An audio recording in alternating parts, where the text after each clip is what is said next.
Assalamualaikum warahmatullahi wabarakatuh. Alhamdulillah. Nahmaduhu wa nasta'inuhu wa nu'minu bihi wa natawakkalu alaih. Wa na'udzu billahi min syururi anfusina wa min sayyiati a'malina. May yahdihillahu fala mudhillalah wa may yudlil fala hadiyalah. Asyhadu an la ilaha illallah wahdahu la syarikalah.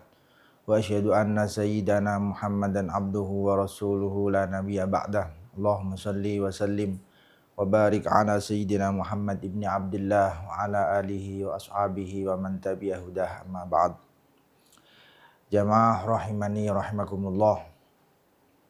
Alhamdulillah kita diperkenankan oleh Allah bertemu dengan bulan suci Ramadan sesuai dengan doa kita yang kita panjatkan mulai dari bulan Rajab, bulan Sya'ban, hingga akhirnya sampailah kita di bulan suci Ramadan. Maka marilah kita di bulan yang penuh berkah ini memperkaya diri dengan ilmu-ilmu, utamanya ilmu Al-Quran. Karena spesial bulan Ramadan adalah nuzulul Quran. Di antara surah yang sangat-sangat populer dan tentunya kita semua hafal adalah surah Al-Fatihah.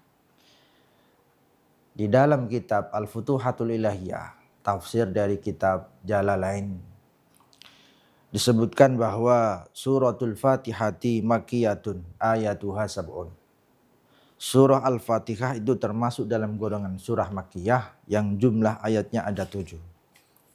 Wahiyya sabu ayatin bil basmalati ingkanat minha.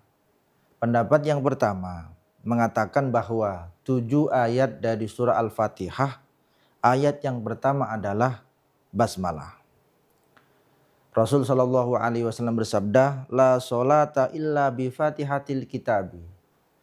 Tidak sah solat itu kecuali orang yang solat itu membaca surah Al-Fatihah. Dan surah Al-Fatihah sendiri itu mempunyai beberapa nama. Salah satunya adalah Ummul Quran. Di antara yang lain adalah Asy-Syafiyah, obat. Karena Rasul sallallahu alaihi wasallam bersabda, hiya shifaa'un min kulli da'in. Surah Al-Fatihah itu adalah obat dari semua penyakit. Maka tidak heran orang tua kita dulu ada yang kemudian menggunakan surah Al-Fatihah ini untuk mengobati penyakit. Dan utamanya basmalah ini haruslah kita baca sebelum kita meminum obat. Sehingga kita meyakini bahwa obat itu adalah wasilah seseorang itu disembuhkan oleh Allah dengan perantara obat dan diawali dengan basmalah. Maka basmalah itu menjadi kunci. Ketika basmalah itu adalah ayat yang pertama dari surah Al-Fatihah, maka sudah barang tentu ayat yang terakhir adalah siratal ladzina an'amta alaihim ghairil maghdubi alaihim waladdallin. Maka di situ biasanya tulisan di dalam mushaf ada waqaf lam alif yang tidak boleh berhenti di tengah-tengahnya. Karena siratal ladzina ila akhirih itu adalah satu kesatuan ayat yang merupakan ayat ke-7 dari surah Al-Fatihah. Kemudian di dalam pendapat ini,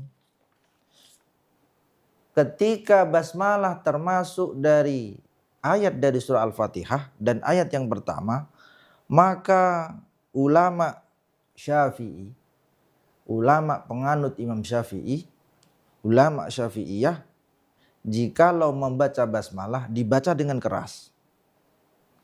Salah satunya adalah hadis yang diriwayatkan oleh Abi Hurairah radhiyallahu anhu, anna Nabiyya sallallahu alaihi wasallam qala, idza qara'tum alhamdulillah faqra'u bismillahirrahmanirrahim innaha ummul Qur'an wa ummul kitab wasab'ul mathani wa bismillahirrahmanirrahim ihda ayatiha.